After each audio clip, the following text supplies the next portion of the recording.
નમસ્કાર દોસ્તો, world in વર્ક્સની DG ચેનલમાં આપ સૌનું હાર્દિક સ્વાગત છે. આજે આપણે ખૂબ જ અગત્યના એવો એક ટોપિક એમએસપીનો અભ્યાસ કરવાનો છે, મિનિમમ સપોર્ટ પ્રાઇસ. તો આ જે ટોપિક છે એ જીપીએસસી ક્લાસ 1-2 ની પરીક્ષામાં અને એ જ રીતે ડીવાયએસઓ મેન્સની એક્ઝામમાં ખૂબ જ અત્યંત ઉપયોગી સાબિત થઈ શકે એ પ્રકારનો રહેલો છે, એટલા માટે આજે આપણે આ ટોપિકને પસંદ કરેલો છે. તો આજે આ ટોપિકને આપણે આખો ખોલી નાખીએ અને ત્યાર પછી ફિટ કરી દઈએ. તો મિનિમમ સપોર્ટ પ્રાઇસ એનો મતલબ શું થશે? તો કે સાહેબ, આ ખેડૂતોને કંઈક આપવામાં આવતું હોય છે. ખેડૂતોને ક્યારે આપવામાં આવે? તો કે જ્યારે એમણે કોઈ એક પાકનું ઉત્પાદન કર્યું, દાખલા તરીકે ઘઉંનું ઉત્પાદન કર્યું. અચ્છા, હવે એ ઘઉંનું ઉત્પાદન કરવા માટે એમને માની લો કે 100 રૂપિયાનો ખર્ચ થયો છે અને હવે અત્યારે એવું થયું છે કે ભાઈ ઘઉંનું ઉત્પાદન ખૂબ અતિશય વધી ગયું છે, ઘઉંના ઉત્પાદકો ખૂબ વધી ગયા, બધા ખેડૂતો માની લો કે ઘઉં જ ઉગાડ્યા અને સામે એની ડિમાન્ડ ઓછી છે. એનો મતલબ શું થયો કે જથ્થો ખૂબ વધી ગયો છે, સામે લેવા વાળો વર્ગ છે એ ઓછો છે. એનો મતલબ શું થયો કે હવે આ ઘઉં છે પાણીના ભાવે વેચાશે. 100 રૂપિયાનો ખર્ચ થયો છે અને હવે ખેડૂતોને મળે છે કેટલા રૂપિયા? તો કે 80 રૂપિયાનો. મતલબ શું થયો કે ખેડૂતોને આ 20 રૂપિયાની અહીંયા આગળ ખોટ ગઈ. એટલે કે હવે આ ખેડૂત શું થયો? સહેજ નિરાશ થયો અને હવે એ બને કે ઘઉંનું ઉત્પાદન કરવા માટે પ્રેરાશે નહીં. અને જો માનો કે ઘઉંનું ઉત્પાદન હવે નહીં કરે તો એના કારણે શું થશે? તો કે માર્કેટની અંદર ધીમે ધીમે કરતા ઘઉંનું ઉત્પાદન ઘટતું જશે અને જે ડિમાન્ડ સપ્લાય ચેનલ હશે એને નુકસાન થશે. તો એક આ કોન્સેપ્ટ છે એમએસપી, મિનિમમ સપોર્ટ પ્રાઇસ, જે 1965 થી લાગુ કરવામાં આવેલો છે. કેન્દ્ર સરકાર તરફથી એમએસપી નક્કી કરવામાં આવતું હોય છે. એમએસપી નો મતલબ થશે કે ખેડૂતોને એવો ઓછામાં ઓછો ભાવ આપવામાં આવે કે જેનાથી એમણે જે પ્રોડક્શન કોસ્ટ થઈ છે, ખર્ચ થયો છે, એના કરતા એને ફાયદો થાય. તો જો 100 રૂપિયાનો ખર્ચ થયો હોય તો એનો મતલબ શું થયો કે એમએસપી 100 રૂપિયાથી વધુ હોવી જોઈએ અને આ માર્કેટ વેલ્યુથી વધુ હોવી જોઈએ, જેથી કરી ખેડૂતોને ફાયદો થશે. તો આ છે મિનિમમ સપોર્ટ પ્રાઇસ, જે ખેડૂતોને પ્રોત્સાહિત કરવા માટે અને એમને નુકસાન ન જાય એના માટે કેન્દ્ર સરકાર તરફથી લાગુ કરવામાં આવતું હોય છે. હાલના ધોરણે જો આપણે વાત કરીએ તો 24 જેટલા પાક છે કે જેની ઉપર એમએસપી લાગુ પડતી હોય છે અને એક વર્ષમાં 2 વખત કેન્દ્ર સરકાર તરફથી અને લોન્ચ કરવામાં આવે છે. હવે આપણે વાત કરવાની છે કે આ એમએસપી તૈયાર કોણ કરે છે? તો કેન્દ્ર સરકાર જ આને તૈયાર કરાવશે. કેન્દ્ર સરકાર વતી કોણ તૈયાર કરાવશે? તો કે એક cabinet committee on economic affair હોય છે, આના દ્વારા એનાઉન્સ કરવામાં આવે છે, પરંતુ તૈયાર આ સીસીઈએ કરતું નથી. યાદ રાખો કે cabinet committee on economic affairs એને તૈયાર નથી કરતું કે મિનિમમ સપોર્ટ પ્રાઇસ આપણે કયા પ્રકાર રાખવાની છે. દાખલા તરીકે ઘઉં હોય તો ઘઉં માટે કેટલા રૂપિયા, ચોખા હોય તો ચોખા માટે કેટલા રૂપિયા, બાજરો હોય તો બાજરા માટે કેટલા રૂપિયા, મિનિમમ સપોર્ટ પ્રાઇસ આપણે દેવી એ તૈયાર કોણ કરશે? તો એના માટે એક આયોગ છે, CACP, એટલે કે commission agriculture cost and prices. તો આ જે એક આયોગ છે એના દ્વારા તમામ ગાઈડલાઇન્સ તૈયાર કરવામાં આવે, રિકમેન્ડેશન્સ આપવામાં આવે ને એ ભલામણ કોને આપી દેશે? CCEA.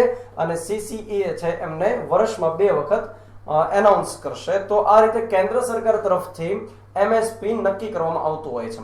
અને આ એમએસપી એટલે કે મિનિમમ સપોર્ટ પ્રાઇસ જ્યારે નક્કી થાય ત્યારે એ પણ ડિસાઇડ કરવામાં આવે છે કે ઘઉં છે તો એનો કેટલો જથ્થો આપણે લેવાનો છે એમએસપી અંતર્ગત, કે ભાઈ આ વખતે આપણે 100 કિલોગ્રામ ઘઉં લેવાના છે, અથવા તો ચોખા હોય તો ચોખા આપણે કેટલા કિલોગ્રામ લેવાનો છે. ઇન શોર્ટ કે એનો જથ્થો પણ ડિસાઇડ કરવામાં આવે છે કે ભાઈ આટલો જથ્થો જ આપણે એમએસપી અંતર્ગત લેશું.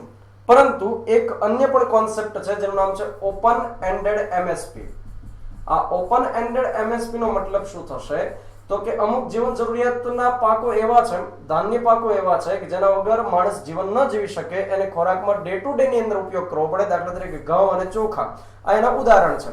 તો આ પ્રકારની જે જીવન જરૂરિયાતની વસ્તુઓ છે, પાક છે, તો એની અંદર ઓપન એન્ડેડ એમએસપી છે. એનો મતલબ શું થયો કે સરકાર ગમે એટલો જથ્થો એમએસપી લઈ લેશે, આમાં કોઈ પણ પ્રકારની લિમિટેશન રાખશે નહીં. એટલા માટે શું કીધું? ઓપન એન્ડેડ, એટલે કે એનો કોઈ અંત રહેશે નહીં. એ ગમે એટલા કિલોગ્રામ એ અંતર્ગત ખરીદી શકશે. તો આ એક કોન્સેપ્ટ પણ રહેલો છે ઓપન એન્ડેડ એમએસપી. ત્યાર પછી આપણે વાત કરવાની છે કે જ્યારે એમએસપી નક્કી કરવામાં આવે, ભાઈ ઘઉં માટે આપણે 100 રૂપિયા દેશું, ચોખા માટે આપણે 150 રૂપિયા દેશું કે વોટેવર, તો એ જ્યારે તૈયાર કરે પ્રાઇસ, ત્યારે કયા કયા પ્રકારના ફેક્ટર્સને ધ્યાનમાં રાખવામાં આવતું હોય છે, કયા કયા પ્રકારના પરિબળો એના માટે જરૂરી હશે. તો એના માટે કેટલીક બાબતો જરૂરી છે. દાખલા તરીકે ખેડૂત જ્યારે ઘઉં ઉત્પાદિત કરે છે, અન્ય કોઈ કઠોળ ઉત્પાદિત કરે છે, તો એવા સમયે એને કોસ્ટ કેટલી થઈ છે, એટલે કે એમને ત્યાં આગળ ખર્ચ કેટલો થયેલો હશે. ત્યાર પછી ખેડૂત છે એમણે કયા કયા પ્રકારની ત્યાં ઇનપુટ્સ આપેલા છે. દાખલા તરીકે એ પોતે મજૂરી ત્યાં આગળ કરેલી છે, પોતે સાધનોનો ઉપયોગ કર્યો છે તો સાધનની કંઈક કોસ્ટ થશે. ત્યાર પછી માનો કે મજૂરીએ કોઈ મજૂરને રાખેલા હતો તો એમનો ખર્ચ થશે. તો એ તમામ પ્રકારના જે ઇનપુટ્સ હશે એનો ઉપયોગ ત્યાં આગળ થશે. બિયારણનો ખર્ચ થશે, ત્યાર પછી કોઈ રાસાયણિક દવા વાપરી છે એનો ખર્ચ થશે. તો એ તમામ પ્રકારની કોસ્ટ અહીંયા આગળ ગણવાની રહેશે. ત્યાર પછી માર્કેટ પ્રાઇસ કેટલી અત્યારે ચાલે છે, માર્કેટ પ્રાઇસને પણ અહીંયા આગળ ધ્યાનમાં રાખવામાં આવશે. દાખલા તરીકે 100 રૂપિયા ઘઉં ઉત્પાદિત થયા અને એ સમયે માર્કેટ પ્રાઇસ માનો કે 80 રૂપિયા ચાલે છે, અથવા તો માની લો કે માર્કેટ પ્રાઇસ 100 રૂપિયા જ ચાલે છે. એનો મતલબ શું થયો કે એમએસપી હવે જે આપવામાં આવશે એ માર્કેટ પ્રાઇસ કરતા વધુ હશે. તો એ સમયે માર્કેટ પ્રાઇસને પણ ધ્યાનમાં રાખવામાં આવશે. ત્યાર પછી આ જે ઘઉં રહેલું છે એનો અત્યારે હાલમાં સ્ટોક કેટલો છે રાજ્યની અંદર અથવા તો કેન્દ્રની અંદર. તો માનો કે સ્ટોક ઓછો છે, માનો કે ઘઉં છે એનો જથ્થો એકદમ ઘટી ગયેલો છે. હવે ઘઉંની ડિમાન્ડ તો સતત અને સતત વધવાની છે, કેમ કે ડે ટુ ડે લાઈફની અંદર આપણે ઉપયોગ કરીએ છીએ. તો જો સ્ટોક ઓછો હોય તો એવા સમયે ખેડૂતોને પ્રોત્સાહિત કરવા પડશે કે તમે ઘઉં વધુ વધુ ઉત્પાદિત કરો. એના માટે શું કરવું પડશે? એમએસપી દેવું પડશે કે ભાઈ મિનિમમ સપોર્ટ પ્રાઇસ એને ગેરંટી દેવી પડશે ખેડૂતોને કે ભાઈ આટલા રૂપિયા તો તમને મળશે જ. એટલે સ્ટોક માનો કે ઓછો હોય તો એમએસપી વધુ મળશે, એટલે સ્ટોક પણ ત્યાં આગળ ઇફેક્ટ કરે છે.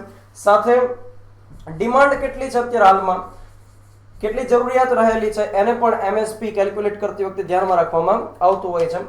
તો જ્યારે આ કેલ્ક્યુલેશનની પ્રક્રિયા ધરે છે કે એમએસપી કેટલો રાખવાનો છે ત્યારે આ બધી બાબતોને તો ધ્યાનમાં રાખશે. સાથે મેઇન કે ભાઈ ખેડૂતને નુકસાન જવું જોઈએ નહીં, આ બાબતને પણ ખાસ ધ્યાન રાખવામાં આવતું હોય છે. સાથે આપણે યાદ રાખીએ કે કેન્દ્ર સરકાર એમએસપી ડિક્લેર કરતું હોય છે અને એ પોતે જ ડિસાઈડ કરે છે અને પોતે જ નક્કી કરશે કે ભાઈ કેટલી કોમોડિટીને કેટલા પાકને આપણે એમએસપી અંતર્ગત લેવાનું છે. જે હમણાં આપણે વાત કરી કે 24 જેટલા પાક ઉપર એમએસપી અત્યારે આપેલું છે.